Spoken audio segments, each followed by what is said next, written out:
This woman writes to us about her fear of intimacy, her fear of abandonment. It can even come to the diagnosis of attachment disorder. Even though there's a profound longing for closeness, there's an equal fear of it when it begins to come into your life, one becomes afraid. Fear is always the memory of past pain and the concern that that pain is going to return. You have to put reincarnation into this picture to make sense out of it.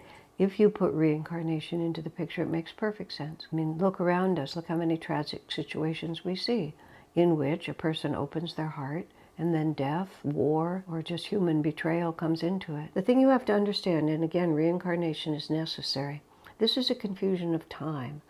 The feeling of fear that you may have, the fear that this is all going to end catastrophically and I won't be able to bear it, that feeling is very likely real, but it's real from previous incarnations where the energy was, where you died brokenhearted, because we sometimes die brokenhearted.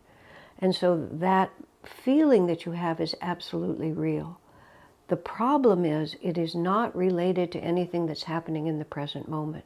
So we take a real feeling and we project it onto circumstances that don't support the real feeling, so we begin to think that we're a little crazy. What we have to sort out here is we have to accept that this really happened, but it happened in the past. And the only thing that's perpetuating it is my inability to discern, to tell the difference between past and present. Now, this is not easy, and you can't just substitute it with affirmation, because your own experience tells you that affirmation is not enough. One has to develop tremendous, strong-minded commitment to perceiving reality and not giving so much credence to just the inner voice that's still panicked. And primarily what you have to do is you have to bring in positive news sources of dynamic enthusiasm, because otherwise what comes here is a total lack of joy in the moment and a repudiation of life itself. Once you make the commitment